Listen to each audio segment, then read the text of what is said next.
also about the threats that apply to individuals and the opportunity for a student or a graduate of our program to make an individual difference in this world. I'm reminded of the story of the person I call the world's first cyber engineer. That's Nehemiah from the book of Nehemiah in the Old Testament.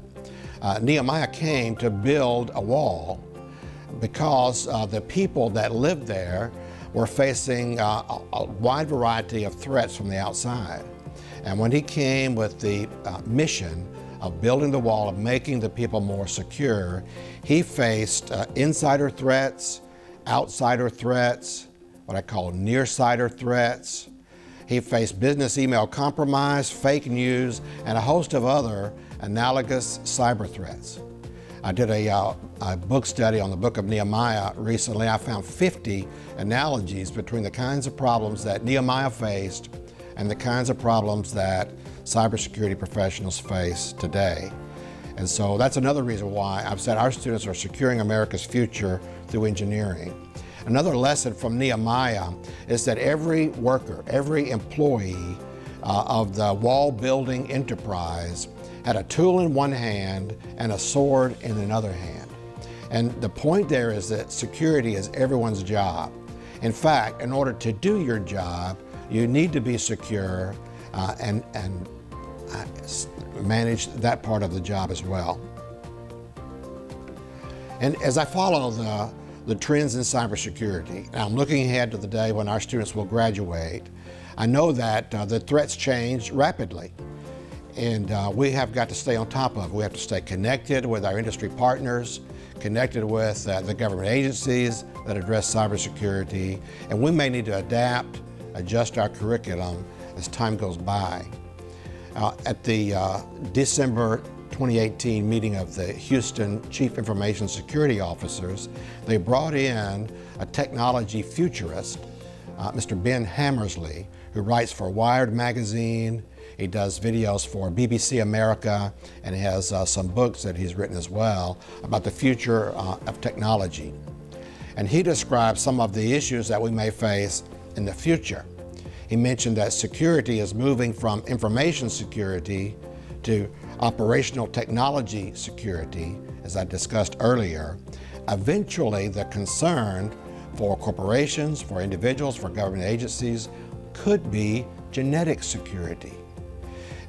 He described a $1,000 handheld device that can do a complete DNA profile of an individual in a person's lab, in a person's car, in a person's pocket, with just a single sample of DNA from a person. And the question that the futurist addressed to the audience of Chief Information Security Officers is, how are you going to keep your CEO safe from having his genetic information stolen and used for ransom or blackmail in some other way? As a haunting question, it helps us see that we have to prepare for the future and other types of security issues. He showed us a couple of apps that are available now for your phone. One that does a good job of faking photos, another that does a good job of faking voices. With a small sample size of someone's voice, it can reproduce that voice for any script, any words that you'd like for it to speak. And he asked the question of the Chief Information Security Officers, how are you going to keep your CEO's voice protected? When someone calls the CEO's secretary to say, I forgot my password, you know how complicated that is, would you just read it to me over the phone? How will I know that's the real CEO and not one of these fake voices? That's one of the threats that we have to think about in the future. And then he predicted that one of the biggest concerns in the future will be protecting objective truth, not just protecting data or information, but because of these fake photos and fake voices, how will our employees, our business partners, our managers, our wives know when we are seeing or hearing the real truth that we think we're seeing or hearing? And the last thing that he shared with us that day is the changing landscape of warfare. And so historically, we knew that warfare began with land and sea. We eventually began to fight wars in air and then space, and now cyberspace. Clearly, the American military has built structures to address the security threats in cyberspace. He predicted that the next front for warfare is cognition, the ability to think clearly about facts and about truth. And he gave as a prime example the recent attempt by some in Russia to influence the U.S. elections.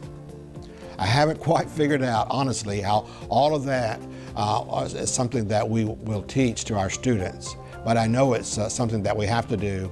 We have to watch the changing landscape and make sure that our students have all the tools that they need to secure America's future through engineering. Thank you.